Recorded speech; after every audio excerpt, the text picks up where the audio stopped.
Dan RadioStyle. Hope everybody out there is having themselves a great day. Belief is something that's really important, and it's something that we, as individuals, trying to work through changing our lives, manifesting, working through ascension wherever we are in our thought process. Beliefs are a key one. Now, I want to start off with all of you guys and just let you know, I'm not here to try to change your mind. I'm going to share some stuff, and it might, infringe upon some people's beliefs already, and not meaning to. Not trying to change anyone's mind, not trying to say what I believe is correct or better. In fact, what I'm hopefully going to teach you is what you believe will ultimately be best, no matter what, even if it differs from somebody. But I will be talking about some things, and I'm not trying to alter anyone's take on life. Just trying to explain what I think is so important and something that I don't talk about, I guess, enough. Manifestation is something I've done a lot of videos on, and I like manifestations from the standpoint of it demonstrates the power of beliefs, and it demonstrates the power of how we actually interact with our reality. And so it's wonderful. But what I've found is it happens to be short-sighted, and let me explain why. I like it. I mean, again, it's not a stab on it in any way, shape, or form. What I'm saying is it's short-sighted because most people focus on this one thing that they're trying to manifest. A relationship, more money, a new house, a car, a new job, new boss, right? They try to manifest a thing, a specific instance, a change of some kind, rather than understanding the bigger picture. This is where the short-sighted comes in, that every single freaking thing you think, say, and do creates your daily experience. Everything you think, say, and do creates your experience. So whether you think, say, and do the right stuff to get your boss to change, or the right stuff to get more money, or the right stuff to... It always comes into play whenever you coach somebody that you also think a lot of wrong stuff. Many people that do manifesting think that it's the technique that matters. No, technique doesn't make a bit of difference. What matters is how you're thinking and saying and doing all day long. And so if you're doing a particular motion at a moment and then you constantly oppose it, well, that motion's not going to matter at all. In fact, it's going to be the opposite of that because you're putting so much extra energy in the other direction. Or for a lot of people, they constantly pay attention to the fact that I don't have this thing that I want to manifest, right? So I'm going to do manifesting techniques to bring something into my life and then I'll keep staring at the fact that I don't have it right now. So I don't have it, manifest it. I'm going to spend 10 minutes working on it. All right, and then I'm going to think about how I don't have it constantly. So for me, it got frustrating. I didn't feel like I was really helping enough people. So I started doing kind of a different channel for my people on my manifesting channel. They're like, what, another channel? Yeah, I've been on another channel rocking and rolling for a while. Much, much bigger than this channel. It's pretty cool. So not trying to change anyone's mind, and manifesting is a great place to start and helps really get the micro pieces of it under control, because you'll start to notice what you think about certain things affects what that experience is, right? So you can hone in on a small piece and sort of prove the bigger piece. So my path, when I was younger, early 20s in college, I read some interesting things, and I made a declaration, and one that I truly meant, which is, I am a master. And that brought forth an enormous number of experiences in my life. One of the key experiences was to step back from my religion. Now, I was brought up Catholic. Many people that are Christian, but not Catholic, certainly have a lot of poo-poo on there. Whatever. I wanted to be a priest even at one point in my life, so I always just been very spiritual. But I said, okay, what I want to do, God, I think some of this I was reading Conversations with God and Friendship with God and Communion with God. It was something Neil Donald Walsh had written, great books. And I was establishing this relationship with God, my own relationship, my personal relationship. Like I would talk to God. Some people are funny. They say they're God-fearing. I'm like, I'm God-loving. I talk to him all the time. I would never fear him. He's my best friend. No way. No way. And I'd be lost without him. Thank God that's never happened. I'm never alone. Never alone. Spent a lot of time in this particular location without any other individuals here, humans anyways, with me, but I'm never alone.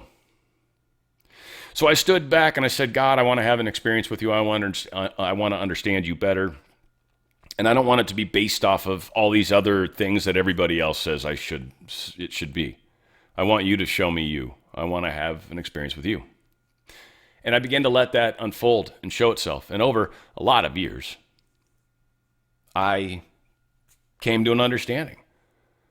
And a lot of that has to do with the experience you have is far more important than anything anybody else says they've experienced, anything anybody else believes is how it is, anything anybody else says is how it is. It kind of doesn't matter if it's not in congruency with where you're at in your experience. It just isn't. And it's the beliefs that oftentimes lock us. It's like an overlay. Like I've got this belief that things are supposed to happen a certain way, and then I lay that on top of my manifestation, if you will. And then sometimes things just don't make sense. And so I've got to make up things for them, or I've got to whatever. Rather than stepping back and letting God, Source, Yahweh, Jehovah, whatever, show themselves to you and begin to appreciate how available and present and involved they are. It gives a totally different appreciation. There's a lot of things people, like, you're not even allowed to look at because religion says it's not okay to do so. Well, that's kind of where you should step back for a second. I'm not asking you to do ritual magic. That's a totally different thing. But what I am asking you to do is pay attention to all the things you say, think, and do, and then the experiences you tend to have in your life. How many things happen because you believe every day it's going to be like that? I say it all the time. Some people will be like, oh, it happens every day. That light's always red, right? So that's a belief. Now, it's not as significant maybe as spiritualism, but when it comes down to the big picture, when it comes down to a lot of the things that we've been told how we're supposed to think, not necessarily allowed to experience what we're truly here to experience, which is us unfolding our wings. So stop listening to everybody else on how this is supposed to happen. If you're manifesting, stop listening to people on how it's supposed to occur. What's your experience been? Are you constantly hyper-focused on what you're lacking? Or are you, right? Like, where's your thoughts? It's not the 10 minutes that you spend praying or the 10 minutes that you spend actually manifesting. If you spend the rest of your day doing horrible things, then it doesn't matter. That little part doesn't make a bit of difference. And understanding that's why there's chaos in your life, is because you're ignoring this whole array, this whole window into what's going on. And that's the thing I've always frequently tried to remind people. If life is not what you wish it to be, if there's something that's lacking, if there's an energy missing, if there's something missing, because a lot of times we'll try to fill voids in very unhealthy ways. So we may have eating disorders. We may be dating people. There's people that are some sort of a holic, and there's plenty of different versions of that. A lot of times it's because you're searching to fill a void, but you haven't really spent any time noticing what that void is, right? You're trying to use manifesting techniques when you've got this larger wound that needs attention. When we step back from the thing that matters, belief, you kind of open yourself up to what might be there.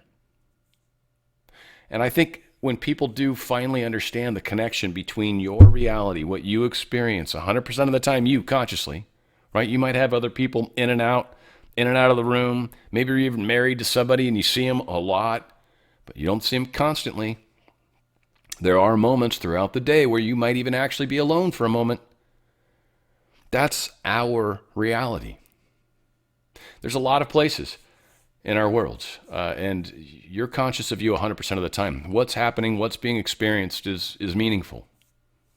And so I'm saying pay more attention to all the stuff that's going on. And what you'll start to find is some of the imbalances within our beliefs, within our world, within our lives. And it'll paint on the screen. It'll be the things that keep getting messed up. Why does that keep happening? And you'll start to piece it back. Well, because I always say this. Oh, dang. It'll hit you. You'll get goosebumps. You'll know. And it'll almost stop immediately. And in most cases, it does. And is often replaced in some weird way with something that's positive. You'll be surprised. It's very interesting. And your life will start to shape. And it'll be you that will start to realize, I did that. Oh my gosh. And so begins the journey. So again, yeah, it's one thing to manifest. It's another thing to realize you're constantly manifesting. I hope this helped. I love you guys. Dan Radio Style.